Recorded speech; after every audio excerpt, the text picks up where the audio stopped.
You're listening to the We Are Libertarians podcast network. Find all of our shows at wearelibertarians.com. I'd be listening to the mainstream media and just be left frustrated on how they covered these stories. They would completely ignore facts just to promote their own agenda. I said, man, I could do a better job than these fools. I should start my own show. So I did. Hello and welcome to a brand new episode of Freedom Strips, hot off the presses. I'm your host, Keaton Tucker. I had an idea for this episode and I kind of scrapped it 2 days ago. And the reasoning for that is because of this latest and terrible tragedy that happened in New Zealand, and with the current heated debate about gun control, and this seems to be a consistent thing. I used to think that the gun control debate was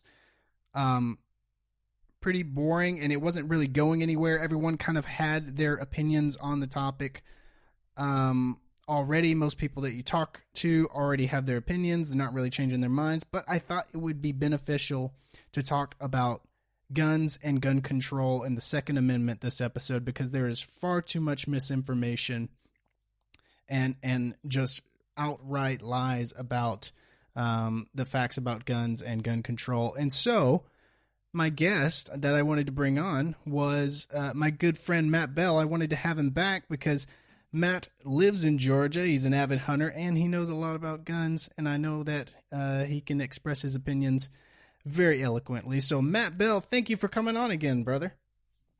Ooh, very eloquently. There's no pressure there. You've had some really brilliant guests on that are very well spoken. So the pressure to not be an idiot on your show is at an all-time high. No, I had a couple people that said they enjoyed when you were on last time, and I know that neither of us are on the level of a great Chris Spangle or a Brian Nichols. Some of those guys that know the ins and outs of the libertarian and liberty movement and just the overall political circus that is currently going on. They're very smart individuals. I wouldn't try to pretend I was anything like them, but I did get a lot of compliments on your last episode, so I did want to have you back. Well, and I like talking to you. That is... Man, it's, we're friends, so it's fun. It's a good time. I just try to set the expectations really low for everyone after those people. No, I think everyone's going to be just as pleased with this episode as the last. So to kind of dive on in to the topic at hand, I wanted to start off with this event that happened in Christchurch, New Zealand, and the media coverage that has been going around about it. I'm sure most of our listeners have already heard about the event. It's been all over the news for the past week. However, if you don't know the details, in Christchurch, New Zealand, last week there was a terrorist attack on 2 mosques. Over 50 are left dead. The gunman that went into these mosques was armed with an AR-15, and the thing about it is he recorded his manifesto before the attack explaining exactly why he was, exactly why he chose these mosques, exactly why he chose the weapon he did, and exactly why he was doing this atrocious act. He said that the exact reason why he performed this attack was to accelerate the culture war in the United States. That was his goal number 1. To just accelerate the culture war and to get this heated debate going at an even hotter flame.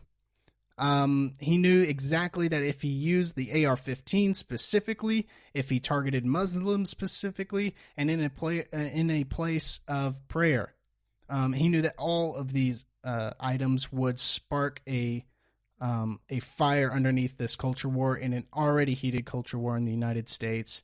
And he knew the media was going to fan that flame.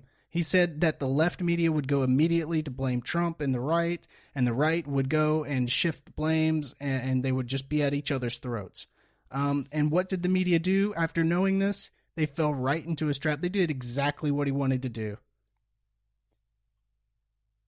Yeah, it was almost I didn't read his manifesto, but I did watch some of the live stream, and it was brutal to watch. Yeah, it was scary stuff. I didn't watch the whole thing. Obviously, I could only watch a couple seconds, but it was pretty horrifying stuff to see. Yeah, you're watching a monster. You're watching somebody who is preying on innocents, preying on people who were just going to their place of worship to pray. And that, whatever your religion you are, when someone goes to their house of prayer to believe in something bigger than themselves, that's a good thing. And people believing in something more than themselves is a great thing. And to go to a place like that and just chase people down hallways, and they're huddled in the corner, and you're just bent on their destruction. There's just nothing to say other than you're just left in shock. It's horrible to watch. He's just a sick individual. He is in custody along with his other accomplices. The media coverage on this has been about as you would expect. It's been pretty normal if you have seen the coverage on past shootings in the United States. Of course, this one did not take place in the United States. This was in New Zealand. However, we are talking about it specifically because this was such a terrible act, and specifically because it was carried out to accelerate the culture war in the United States.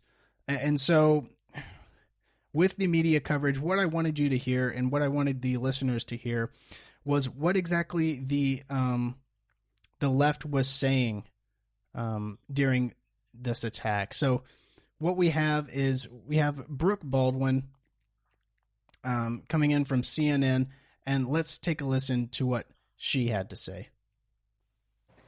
Did you notice how quickly New Zealand is taking action on guns? 72 hours after this attack. At least one gun shop owner is refusing to sell certain guns and the magazines that enable them to use more bullets. New Zealand's biggest online auction site has banned semi-automatics and associated accessories, saying that it is clear public sentiment has changed. That's a quote. My point is this: they have all come together to try and find a solution as fast as possible so this doesn't become routine. Routine? In America, it's just the opposite. Instead of coming together to come up with concrete solutions like this, each side runs back to its partisan corners.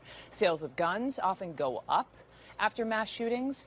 It is a crisis in America, no matter which side you are on, whether it is concert goers or high school students or worshipers or first graders. Nearly 40,000 people in the United States died by guns in 2017. That is a record high, according to the CDC. And think about this. That Sandy Hook massacre, that was back in December of 2012. 7 years later, 7. The families, still fighting for justice and for change, just learned they can proceed with a lawsuit against the gun makers. Proceed with a lawsuit. That's their victory 7 years later. Okay, so there are several things to unpack right there with what she brought up. She brought up, to kind of outline exactly her points, she was very obviously frustrated because New Zealand, and this just happened actually yesterday, New Zealand already passed gun laws to ban semi-automatic weapons, along with the AR-15 and rifles, and they're doing confiscation and mandatory buybacks on those weapons. They have already signed that into law. I believe the law will take place in April, but they've already moved forward with that. So she's complaining that the U.S. has not made knee-jerk reactions and knee-jerk policies to curb gun violence in the United States. She also said that gun sales spike after these events in the United States. She claimed that 40,000 were killed every year due to gun violence, as well as she brought up the lawsuit where the Sandy Hook families are taking legal action against Remington Arms, the manufacturer of the AR-15, the weapon used in the Sandy Hook shooting. So what I want to do is kind of go point by point on those. But Matt, do you want to kind of outline the reasoning why she claims that each side in the United States, after these events happen, each side goes to their corners and nothing gets done. And that's, I believe, is because we have something in the United States that New Zealand does not, and that is a constitution and rights, the Bill of Rights. Yeah, it's always interesting to me why the rest of the world cares what the United States thinks, or cares about United States politics, or cares about United States policy. What does a person in New Zealand care about the rhetoric in the United States political scene? Why? Why do they care? If there's not something incredibly rare and special about the Bill of Rights, why do people care? And the answer is, it's a really big deal, because Western civilization is a really big deal. And the pillars of Western civilization are individual freedom and sovereign property rights, the ability for the individual to not be bullied by a group. This is why we have a republic and not a democracy. Right. And the ability of the individual to have sovereign property rights, so that when you own your property, it's not like back in Robin Hood times where it's the king's deer or it's the king's whatever, and you're just a serf working the property, and it's a feudal system where everything is owned by an oligarchy or a group of really rich people or a king. Like, that's not Western civilization. The pillars are individual freedoms and sovereign property rights. And we saw after the Enlightenment, when the individual began to elevate in society, to say, hey, it's really important for each person to own his own hands and to have the ability to manifest his own destiny. And the French went a little bit different in their revolution. They went more of the individual is at the whim of the group. And the French Revolution did not go so well. And so we see that there's something really, really beautiful and awesome and important and almost godlike in its inspiration, and that is of Western civilization. And really quick, the reason the Second Amendment is so important is because it is the mechanism in which Western civilization is defended. And if you're going to have the conversation with somebody about gun control, you have to start out at a very honest and truthful beginning, and that is the idea of what Western civilization is and what the Second Amendment was created for and how important it actually is. And then you have to ask the question of, is there ever a case in the history of the world where a government has become tyrannical or overreaching? Has it ever turned on its citizens? Well, you can mention Mao's China, Stalin's USSR, Mussolini, Hitler, Pol Pot, many. And like you and I have even talked about, Operation Northwood, where even the United States government has attempted to deceive and murder its own citizens for some sort of political agenda outside of the best interest. For those that don't know, Operation Northwood is a declassified operation. This happened in 1962. And the idea was that the CIA and the United States government this was a false flag plan. So what the United States government had written into an operation, this went all the way up to President Kennedy. Okay? Kennedy didn't sign it, but it went all the way to the president. This was an operation that was designed to kill United States American citizens and military targets and to blame it on the Cuban government. They were going to sink boats. They were going to hijack planes. They were going to blow up United States destroyers. They were going to shoot up movie theaters. All of this to kill U.S. citizens, to get a war with the Cuban government. This is all declassified. This is factually proven. And this was in 1962. Go on with what you were saying, but I just wanted to clarify that for those that didn't know that, people scoff at the idea that the United States government would actually, stoop to this level, but they already have. And in recent history. Yeah. And you can watch the movie Charlie Wilson's War and see that there's enough backroom armament deals. I mean, Fast and Furious with Eric Holder. There's a lot of things that go on that are not in the best interest of the average American citizen. And what options do you have at that point? Like, do you go to Eric Holder's house and say, hey, can I talk to you about Fast and Furious? Yeah, right. That's not going to happen. But what you have to ask is has there ever been a case that you can say that governments have become too powerful and needed to be resisted? And the answer is, of course you can. And so if that is the case, and that has happened, I can say, okay, I'm open to gun control, as long as we have another mechanism in place for the citizens to resist an overreaching government. What can a citizen do when a law is passed by its government that person considers too far? What's the mechanism that they have? For right now, we know that it's guns. Why do we know that? Because that's the enforcing mechanism that has been chosen by the government. So if you're speeding down the road, Keaton, and a policeman pulls out behind you and he tries to pull you over and you say, no, I'm not pulling over, he is going to chase you until he can apprehend you, and then he is going to draw a weapon on you and threaten great bodily harm unless you comply. If you do not also have the ability to resist at the risk of great bodily harm, you don't have the ability to resist. And so I think we would be open to the idea. Pro-second people they're not all gun nuts. They're not all violence crazy people, but we have to have the conversation of, well, then what is the mechanism that a citizenry can resist a government that has become too overreaching and is oppressing its people?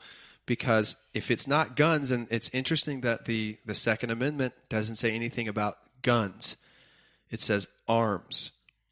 And arms are the ability to resist, the ability to protect yourself, to protect your property. And that goes back to the pillars of Western civilization. And so if we're not having the conversation with pro-gun control people of, hey, we're actually weakening Western civilization. And a lot of times the answer is, I don't care, I just want to be safe. And at that point, you really can't have the conversation. But it's not that gun people, or it's not that pro-Second Amendment people are pro-gun necessarily. It's that they're pro-ability to stop a federal government from overreaching.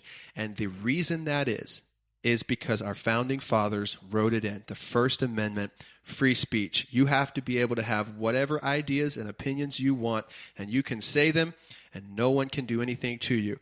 And the second is you have to have the ability to defend yourself and stop somebody should they try to take that away. And once you change that, what you're actually asking for in gun control is a fundamental change of the ability of the individual to protect the pillar of Western civilization. And until we have that conversation inside of a gun control debate, because it's always, well, should we have a database? Should we have fingerprints? Should we have smart firearms? Should we have a lower capacity ammunition? And it's like, okay, these aren't really the heart of the debate. The heart of the debate is, what do we have in place? What mechanism of defense does the citizenry have against its government? And if you say it's protesting, if you say it's voting, or you say it's peaceful demonstrations, then you have to go back to, has there ever been a case where those did not work? And you don't have to go back very far to realize without the ability to protect yourself, protesting is a fallacy. Yeah. Yeah. Well, the way I see it is, you have to have the citizens have at least a certain amount of force to fight back with, if not equal to its government. So, and people laugh at the idea. You're like, oh, you want to have guns because you want to fight the government. If you actually got into a fight with the government, do you actually think that you know everyone would win against the government? They have airplanes and missiles and everything else. I'm like, how long have we been in Iraq? Hey. Well, that's an interesting point, Keaton, is, and we talked about this before, and I know that you know this statistic, but what percentage of the colonists fought the British? And the answer is somewhere around 3 to 6%. This idea that it takes 65% of a population, or 50%, or 20%, or even 10%. It does not take that many armed citizens to stop the advancement of tyranny. And that, to me, has to be at least in the conversation of, hey, why, if we're talking about gun deaths and we're talking about saving lives and we're talking about these high capacity ammunition and we're talking magazines and we're talking about these super deadly rounds, which we'll get into that. But if we're talking about those things, they actually make up somewhere around 2% of the gun deaths in this country. Yeah. Why is there a specific assault against the quote-unquote assault weapon, which I hate that word. That is not what AR means. But it's like, if we're really all about saving lives, why are we going after the single gun that is used 2% of the time? Yeah. That's not even the culprit. And so if you ask yourself, if this is a weapon that can be used to defend the pillars of Western civilization, it accounts for less than 2% of gun deaths in the United States. Why is that the weapon that is continually pushed to ban? And that's the part that you get a little bit into you sound like a conspiracy theorist. But if you follow the information and say, why is this the most important thing to them? Why is the AR-15 on their radar? Why is that something? Yeah. And it comes back to this notion of, that is the mechanism in which the Second Amendment applies right now. That is the weapon of choice to be able to defend against government tyranny. And the idea of, do you really think that you could 200 people with AR-15s could hold off the U.S. government? Yeah, I do, because it happens. It's already happened. And it's not like they'd be able to hold them off forever, but that's not the point. The point is the population does not have a stomach for watching their brothers and fathers, and I am in no way saying that we're even close to this, but the U.S. population doesn't have the stomach to watch brothers, cousins, friends get murdered by a National Guard that gets called in. Can you imagine if you're in Jacksonville and the National Guard comes in and starts shooting Jacksonville citizens because they won't comply with the law? Yeah. How long until you think that population turns and says, we actually don't like our government now? And that's really the issue, is we're talking about the ability to slow down an overreaching government. And that's the crux of it. And until we have that conversation, it's really hard to even have one. Yeah, well, you're right. You're right. And that's the ultimate reason for the Second Amendment, is to keep a overbloated, power-hungry government at bay. And oh my God, do we have a overbloated, power-hungry government right now? And I would I would like to share your skepticism of a civil war or like a conflict happening within the United States, but I think we're stepping closer to that every single day. I used to kind of put off the idea whenever I would hear something like that, like, oh, we're getting closer and closer to actually having conflict within our own borders with each other. But as the years have gone on and the political temperature has been risen to the point where it is today, you no longer can actually, you can't actually laugh at that idea. It's actually becoming more and more serious by the day. And as I said before, people on the left usually scoff at the idea where you bring up that the Second Amendment is to keep the government in check. And they're like, what are you afraid of? Take your tinfoil hat off. The government isn't out to get you. When I have plenty of examples where the government is out to get its own people. We talked about Operation Northwoods, the Bundy Ranch standoff, the Waco, Texas, where the ATF and the FBI set fire and murdered women and children and tried to cover it up. And then you also had the Obama administration. Obama consolidated some insanely scary powers to the executive branch. He signed into law that the U.S. government can detain any American citizen without trial, and he even drone striked American citizens in Yemen. And I mean, if that doesn't scare you, then I don't know what to tell you. Like, those are the perfect examples of why we need this within our own borders. Yeah. Yeah, you're absolutely right. I think about we don't have to look very far. Fortunately, we have countries that are just ahead of us in the progressive agenda, and that is the United Kingdom. We can look over there and see exactly how things are working and they're exactly what's going on. And well, if this doesn't scare you or at least cause great concern, like you said, I don't know what to tell you, and that is the video of the police in London going to a man's home to warn him about his rhetoric online. And he said, "Have I broken any laws?" And they said, "No, we just want to warn you about your rhetoric. We just want to threaten you a little bit. We just want to let you know that what you're doing, it displeases the king." Basically, is what's being said there. Like, we just want you to know that the powers that be are displeased with your rhetoric. Like, what does that mean? Like, what in the world does that mean? And then you look at China with their social credit system, and you think, these are citizens that have no ability. They have no power. Because once the power is all consolidated and the ability to resist removed, you start to see things like a social credit system where you cannot buy a plane ticket or train ticket in China get a bank loan because of some crap that you said in private to someone else, or said in a chat room, or said in a blog. It's not far-fetched because it's happening.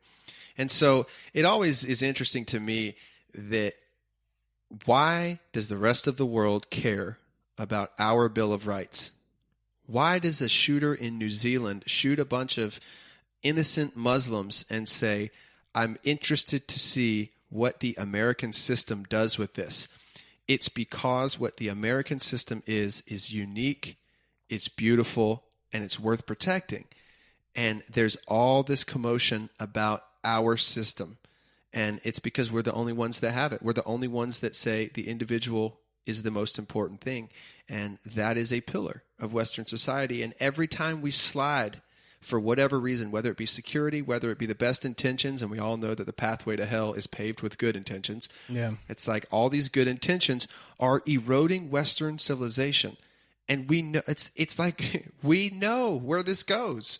We know what happens when the masses control the individual, when the individual is sacrificed on the altar of group. We know what this does. Yeah. And that's why I know I'm beating a dead horse, but it's just the idea that guns just happen to be the mechanism that the individual has to tell a group, "No, I do not comply." Yeah. It's so disturbing to see people on the left fighting so hard to give their rights away to the government. They are fighting so hard to give their rights away. They do this while at the same time screaming that Trump is literally Hitler and is leading a fascist takeover of the country. And in the hope to stop individual mass shootings like this, they are willing to force the entire population to disarm themselves against an organization that is responsible for some of the most mass murders in history, the government. And so it just doesn't make sense to me. And, forgive me if I'm a bit skeptical of a government whose power is just rolling out of control at the moment and with no signs of slowing down. And then you're going to tell me that I need to disarm myself against that. Yeah. Every religion has cognitive dissonance in it. Every single one. And if the government is your God and statism is your religion, then it is really. Like, I mean, that's a perfect. Of course, there's. Really of course, there's. Yeah. Of course, there's cognitive dissonance in it because what you're going on is faith. The idea, like, it doesn't make sense that you can call Trump Hitler and say that the government is in the hands of a madman, and yet want to give that government more power and disarm yourself, unless you have some sort of religious type belief in the institution of government. And that's the only way I can rationalize and get my brain around the fact that people are literally sacrificing their future, they're sacrificing their freedoms on this altar of government, because it's in government we trust. And so the cognitive dissonance can be overlooked because they have faith. They have faith in it. Yeah.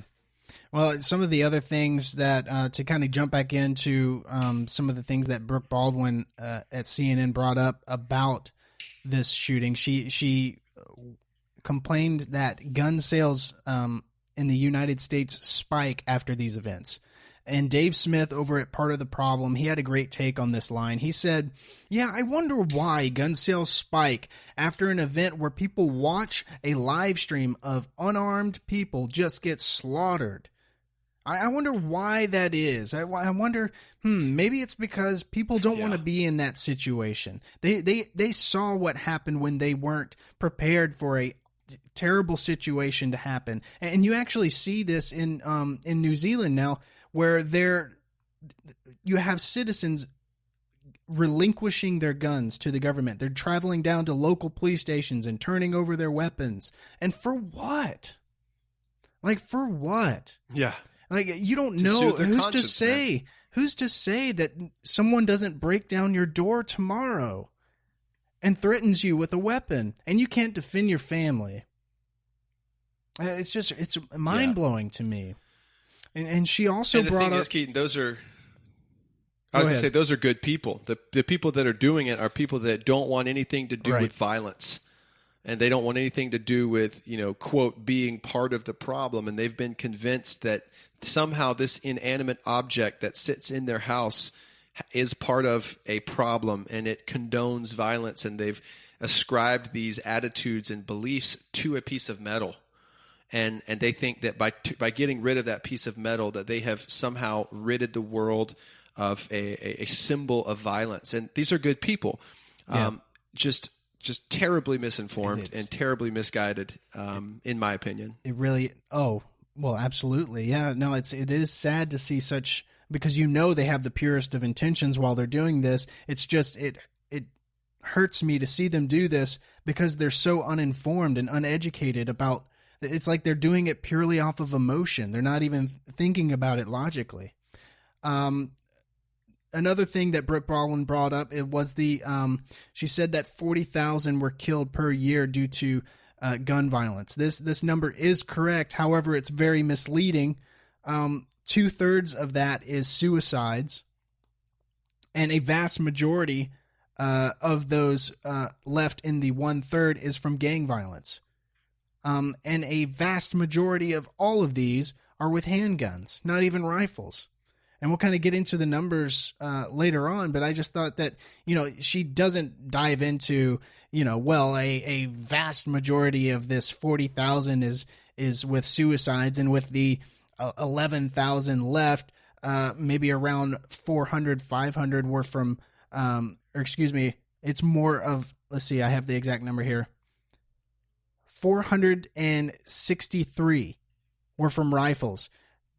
Handguns are far higher on the homicide rate than rifles are. And you also have blunt objects, fists, and feet that are higher, that kill more people per year than rifles do as well. So that including suicides in that number to boost it up to 40,000 is extremely misleading. Yeah, and they can do that by calling it a gun crime, and a suicide is a murder of self. Right. So I've even seen that number. I've even seen suicide included in murder rates because it is considered a murder of self. And the crazy, I saw a meme the other day, which is an awesome place to get informed on your news, but it just said, we have a mental health problem masquerading as a gun problem. And you're looking at, that's over 72 people a day that are taking their own life. And the vast majority are on psychoactive drugs. And that, without including that in the conversation, and that dirty little secret of almost every mass shooter in American history has been on a psychoactive drug, I think it's called psychotropics. Psychotropics, yeah. That conversation is never had.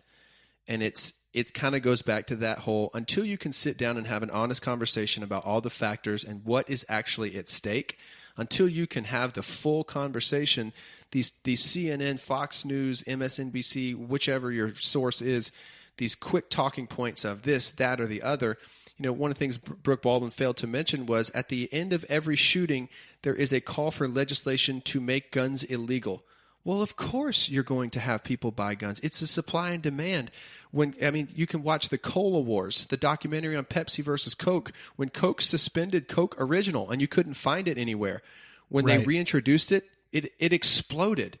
Yeah. So the threat of making guns illegal is going to cause a spike in them. Not only that, but like what you said, this idea that people don't want to be victims. How many times do you have to watch people get shot, men, women, and children, as they run for their life before you think, I don't want to be a victim?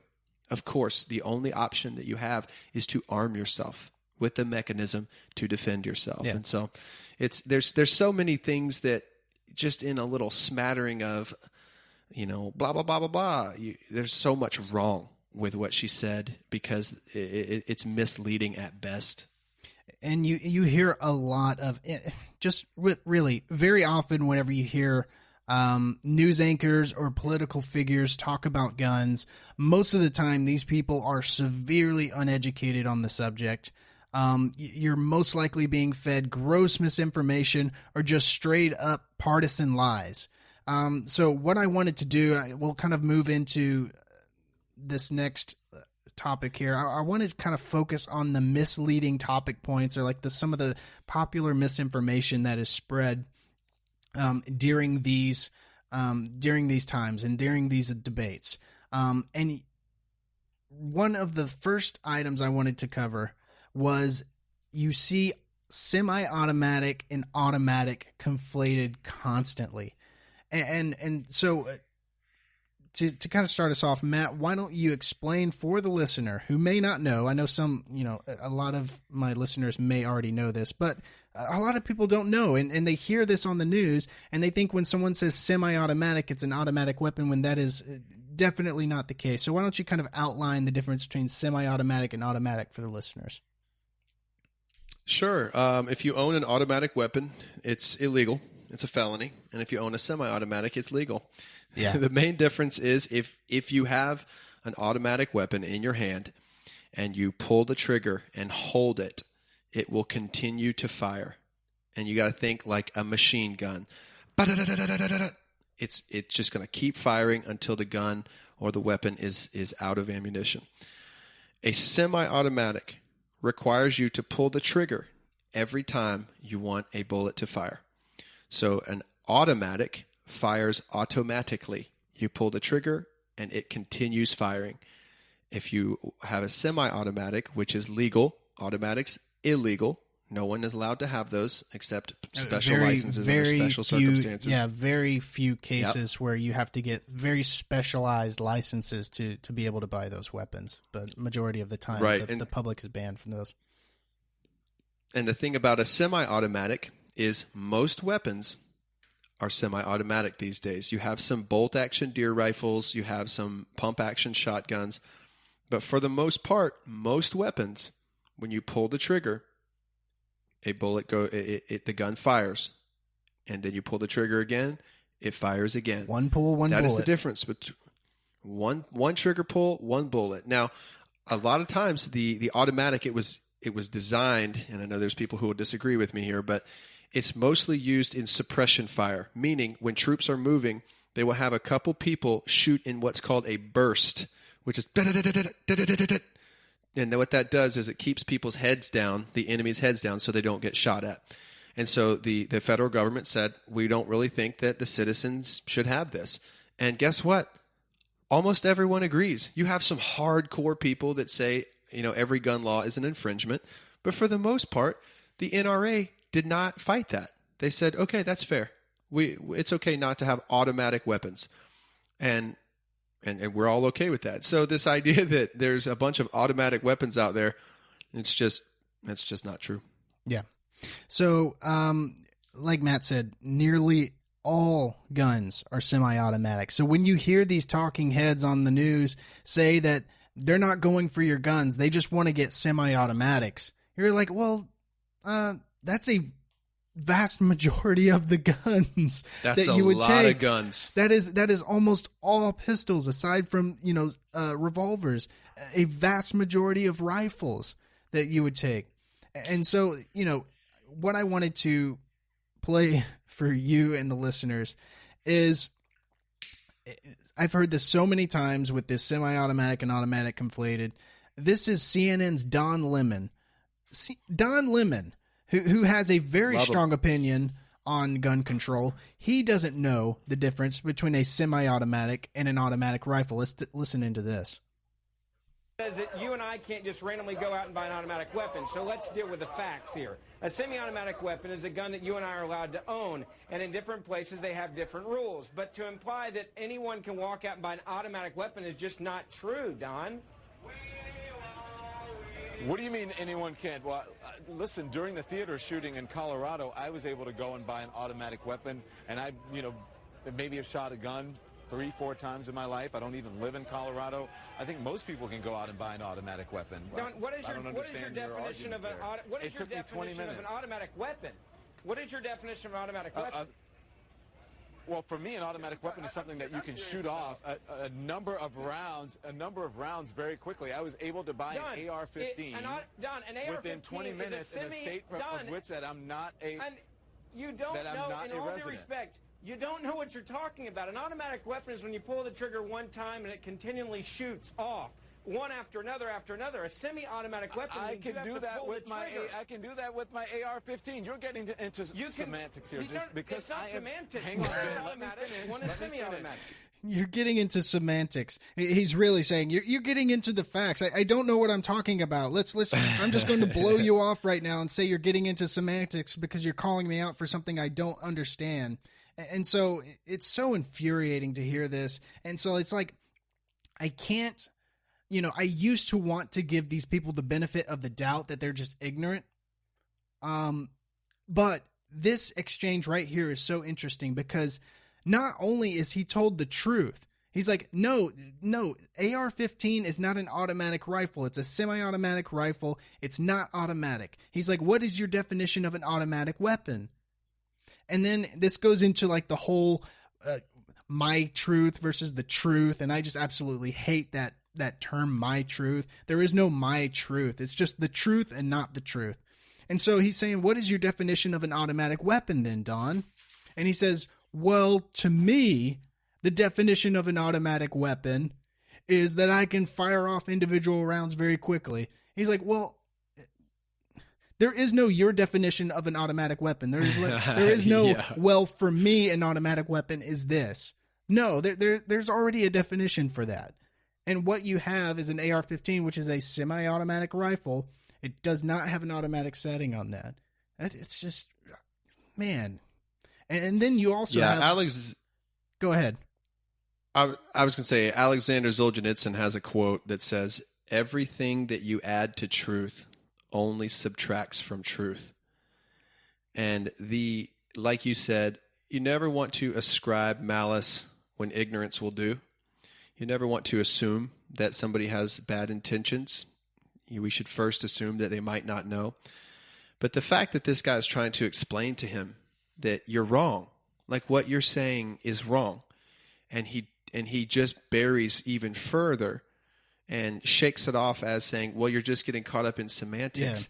Yeah. And it's at that point, it's like you said, you can't now, I cannot ascribe ignorance to you because someone is trying to tell you, and you are refusing to change your rhetoric, and you are refusing to be factually correct. You are refusing to be truthful. And that's when you get into a point where you just say, this isn't about, it's easy. I should say this. It's easy for pro-second people to say, this isn't about guns because we're not having a logical debate. This isn't about that. This is about the attack of freedom. And that's why pro-second people bristle so hard and bury their heads on the freedom side, is because when you attempt to have a logical, truthful debate, it's almost impossible. Yeah. Well, it's just like in that exchange, it's just, he's being told the truth, and then he just brushes it off as semantics. It's like, oh, I understand now. Not only do you not know the truth, you don't want to know the truth. All you want to know, Right. all you want to do is further your agenda. It's just, Don Lemon, man, that guy is sitting there pushing his agenda, and he can't do research on what is a semi-automatic and automatic rifle. He knows what he's saying. That's why I can't take that guy in good faith and say he's just misunderstood when a guy just tried to tell him the truth and he brushed him off. I can't take that in good faith. He's just ridiculous. And this is another CNN segment here where I laugh at this, but it's equally as frustrating. But CNN did a segment on the AR-15, and they brought in this retired Army. I don't know what he did for the Army, but he's a retired veteran, and he actually uttered the words fully semi-automatic. He says fully semi-automatic. And so let's listen to this. This is, it's funny, but it's frustrating. Originally built for the battlefield, a defining characteristic of the AR-15 is the speed and power of the bullet.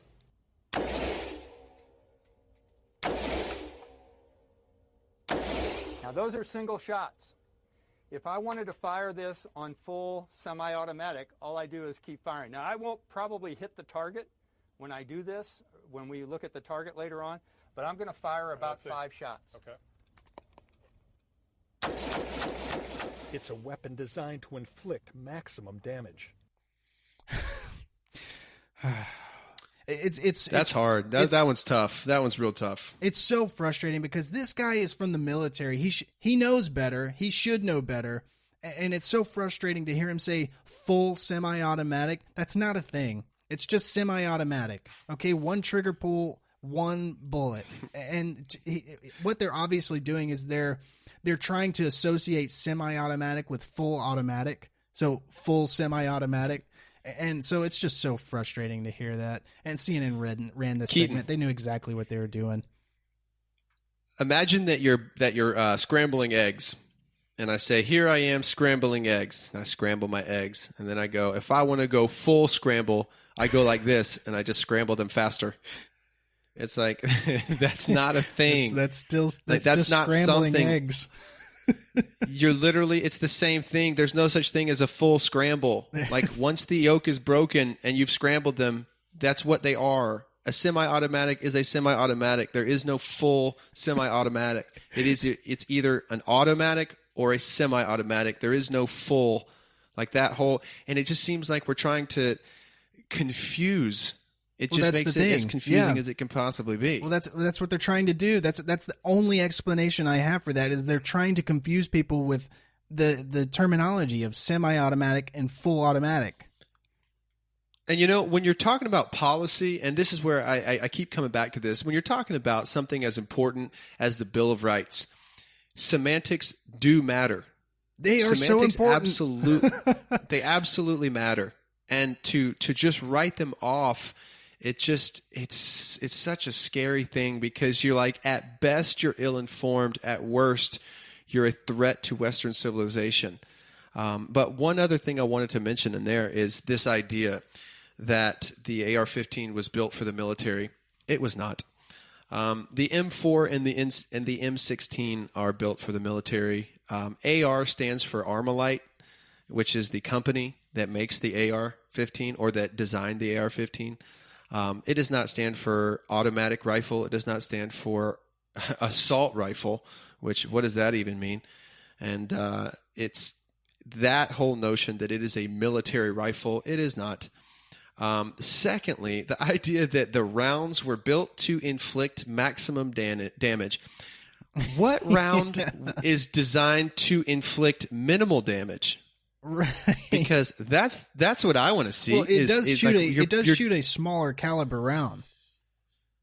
Yeah, and that's the crazy thing about the whole thing is, number one, the whole idea that the round is built for maximum damage. Every round is built for maximum damage to give a lethal to dispatch an animal humanely. But it is illegal, as in it is not legal, to shoot deer in Georgia with an AR-15. Why? Because the round is not lethal enough. It is too small, and it does not cause enough damage to humanely kill a white-tailed deer. So this idea that the AR-15 somehow has this unbelievably strong, lethal, deadly bullet, the government doesn't even let you use it to shoot deer with because it's not deadly enough. There's so much wrong with it, and you watch it and you have to laugh, but you're also a little bit nauseous because this guy was in the Army. Yeah, he was retired. He's a retired. What are we teaching these people? I don't know. Like I said, I don't know. I wasn't able to look up his military background, but it said he was retired from the Army, and he's an older gentleman. I imagine he's been in some sort of leadership position over there. So that's why it's so frustrating and surprising to see that man say everything that he said. It's wild. Yeah, it's wild, man. That whole thing was just listening to it. You're if you don't know anything about guns, you think to yourself, that's scary. Why does anybody need anything like that? But if you know anything about them, you're thinking, that's not right.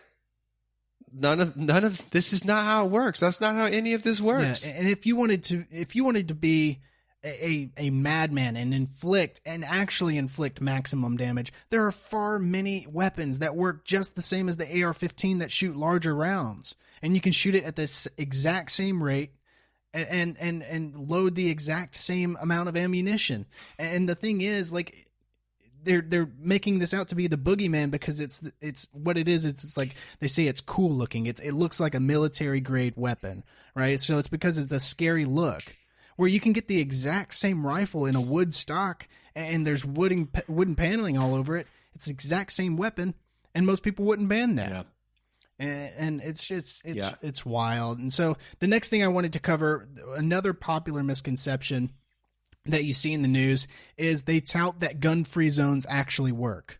And I don't understand why I see this sometimes in the news where, like, you know, people are surprised that these types of events happen in gun-free zones.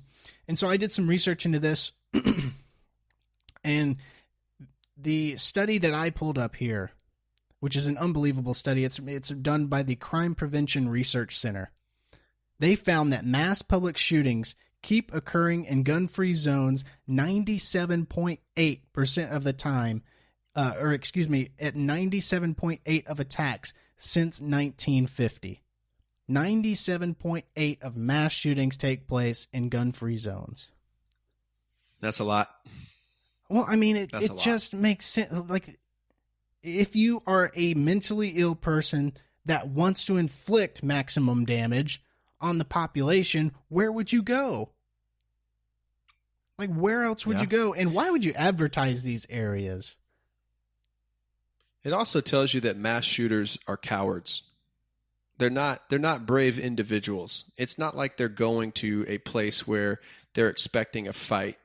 They're going to slaughter innocents. Yeah. They're going to a place where it's kind of like you talked about what stopped the second mosque shooting in New Zealand, and it was the fact that somebody shot back. One gentleman with a gun. It turns out that mass shooters don't like to be shot at. And when you shoot at them, they are less committed than they were before.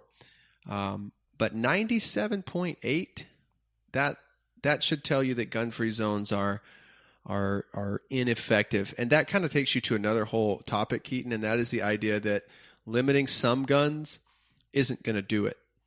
You would have to eliminate all guns. All guns. And then you'd have to eliminate all knives, like London is trying to do. Well, and then you'd have to eliminate hammers. You can keep going down the list too. And that's the thing. It's just like, oh, we don't, and you kind of hit on this before. You hear people go, nobody's coming for your guns. The government is going to come grab your guns. We just want to ban AR-15s and rifles, right? And you go, well, why? Why are you wanting to ban these rifles? And they're like, well, they take the most lives. And you say, no, they don't take the most lives. They're not even close. As far as gun homicides, they're in the very low single-digit percentage rates. So it's like, if you're, like you said before, if your goal is to save lives, the only logical conclusion that you could come to that is that you would ban all guns. And then you already see places that have done this, and you look at London and the UK, they have a knife murder epidemic over there. They have a knife stabbing epidemic. And they really have a crisis over there. They're the leading place in the world for acid attacks, where they get people to get thrown acid all over them. And I mean, violent crime is on the rise in London and in the UK. You know, I've found that it surprises most people to say, "Did you know that we have banned ARs before? Did you know that we have done that in America?" Yeah, it happened in the 90s. Yeah, it had the Brady Bill. Zero effect on violent crime. Do you know what effect it had on gun crime? None. And the answer, and most people who are pro-gun control, they're like, well, just the AR-15s. And if I said, okay, if we banned them for 10 years and it had zero impact, would you be willing to say that maybe it's not that weapon? Maybe that's not the weapon to ban? If I agree with you to do it for 10 years, would you be open to that, to do a 10-year study to where we get rid of them and see what happens? And they usually go, yeah. And I say, fantastic. Then we agree. It doesn't work. It's already been done. Because we've already done it. We've already done it recently. And most people are shocked to find that out. Yeah. And it's a little bit of a trap, but you ask them, would you be willing to, if I said, okay, for 10 years, would you be willing to do that? Most people say, absolutely, I would, because they're convinced it would work. And then you say, great, we did it in 1994 to 2004. The Brady Bill was in effect. And in 2004, it went out under George W. Bush. And guess what happened to gun crime? Nothing. Yeah. Nothing. It's not the AR-15. Yeah. It's just not. Well, and it just goes back, man. It's the boogeyman. It's a scary looking gun. It looks like a military style gun. It looks cool. It's like what you see in video games. That's the reason why it's the boogeyman. And then another popular misconception is that violent crime is on the rise in the U.S. This is false. Violent crime in the U.S. has been dropping for years, and it is at its lowest point since the 1980s. And it's continuing to drop despite gun sales going up, and we actually have more guns in the population now than ever before. And violent crime is at its lowest rate. Yeah. So, I think that's something we miss, and that is this idea that we are living in the greatest time to be alive, in the greatest country to be alive, in the history in human history. Humanity. Yeah, in recorded history, there's never been a greater time to be alive. And I think we take for granted, if you have not done, and I'm not some amazing historian, I'm not the most intelligent person. I reserve the right to be wrong, and I reserve the right to change my mind.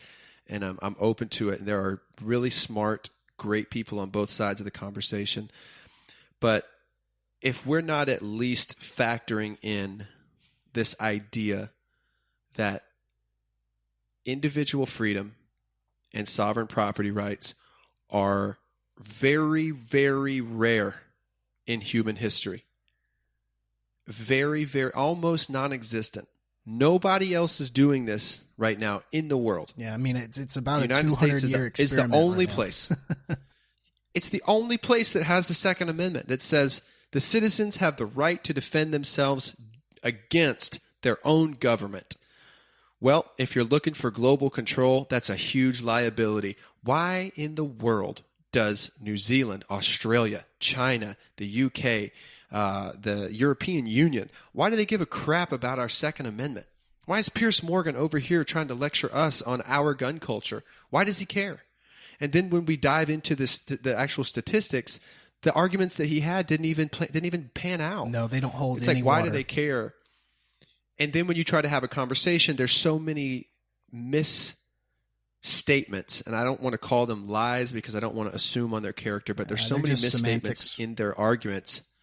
Yeah, it's there's so much to it that it just becomes very hard as a pro-second person, and I will say that the gun control advocates have done a good job of painting a really broad brush to say that if you are pro-Second Amendment, you're pro-death and you're pro-violence, when in fact the opposite is true. Right. And that's the thing that we and I say we, I'm gonna say this only because your guy did such a good job, but we as conservatives / possible libertarians I've always considered myself conservative. I don't know if I consider myself libertarian, but hearing that guy talk, I thought maybe I am. But we have to do a better job of having the conversation from a place of truthfulness, openness, but also what's at stake. And it can't just be about guns. Because if the whole argument becomes about guns, then it can be framed around violence and be framed around murder. And what are you okay with an individual having the ability to get a gun? And the freedom, in freedom there's tension, right? When you love somebody, they have the freedom not to love you back. They have the freedom to cheat on you. In freedom, there's always going to be tension. And we have to, as conservatives, as libertarians, as lovers of individual freedoms, do a better job of articulating the reason we have the views that we do on the Second Amendment far beyond guns. Because if the gun frames the argument, we lose. Another popular misconception is, which we already kind of covered this, is that assault rifles are the weapon of choice for mass shooters. Yeah, the assault weapon, assault rifle. So this isn't even close. Handguns are used far more often than the AR-15 and other rifles in mass shootings.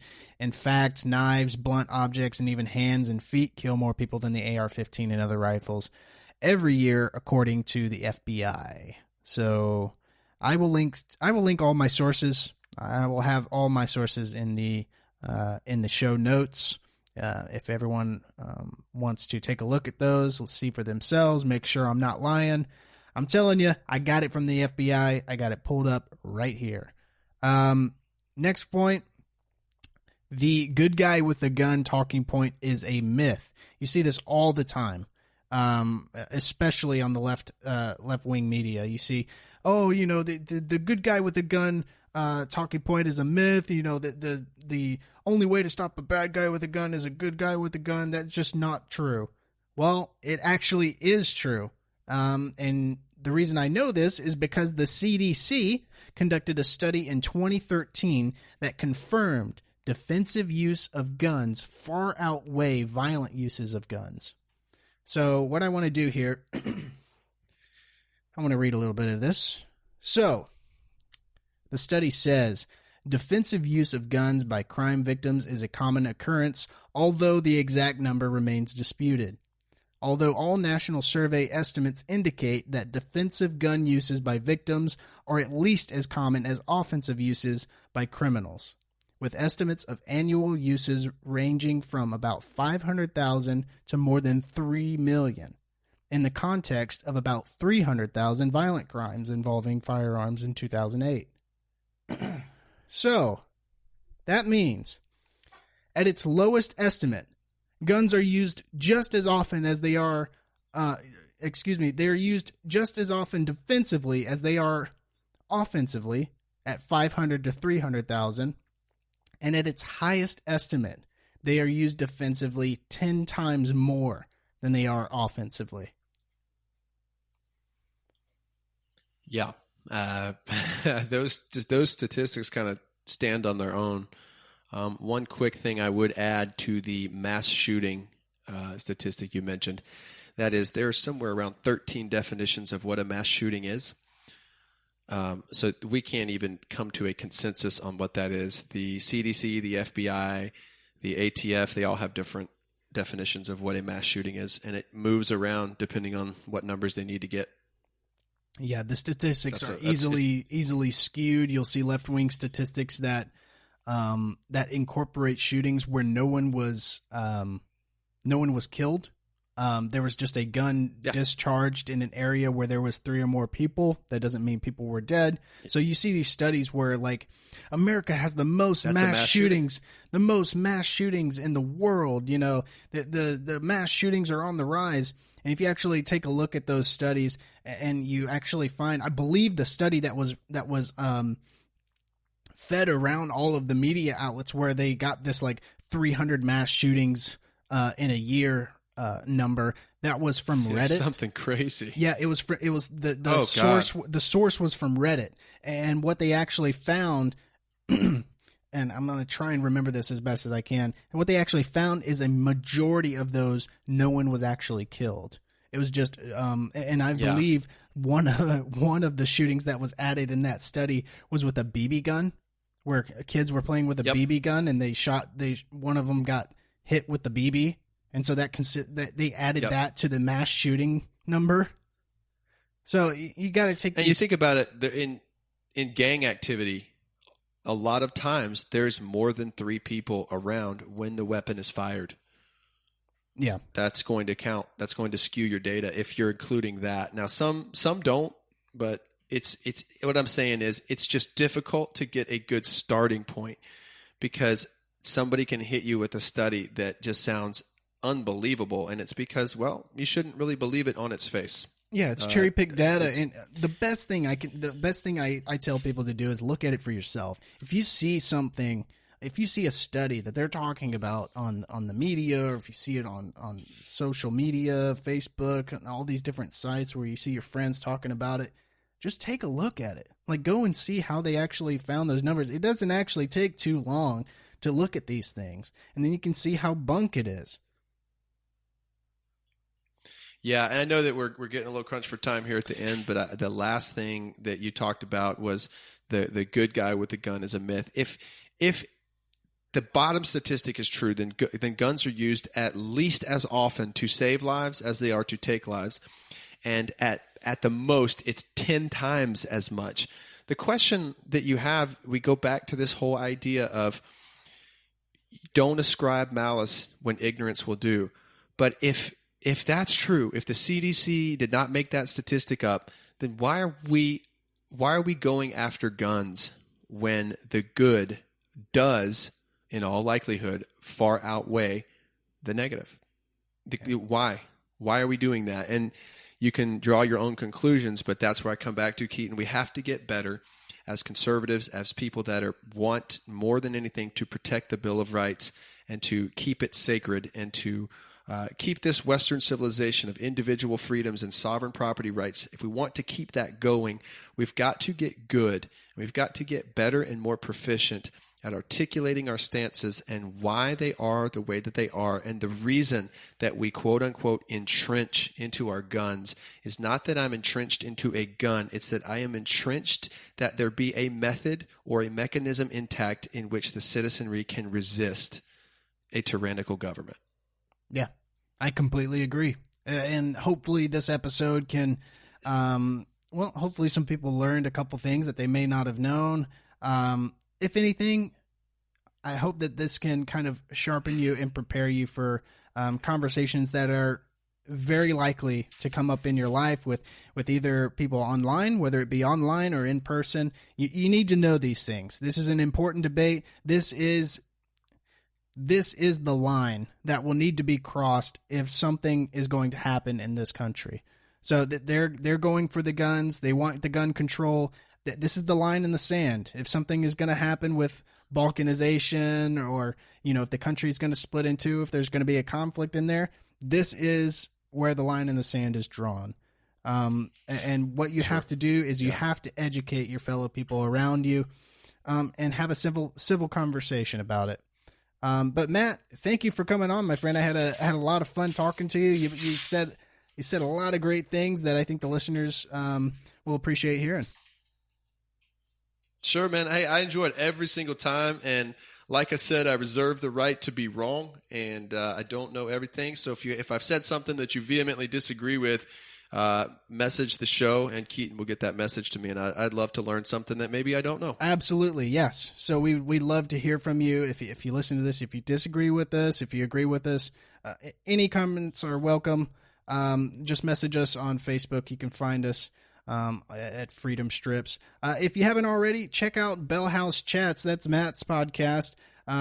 Just some laid back interviews with some people in Georgia. A lot of interesting topics come up in that. Not nearly as political, but a lot of great fun to listen to. But Matt, thanks again for coming on, my friend. Yeah, man, I enjoyed it. Thanks. Well, thanks everybody. We'll see you on the next episode of Freedom Strips.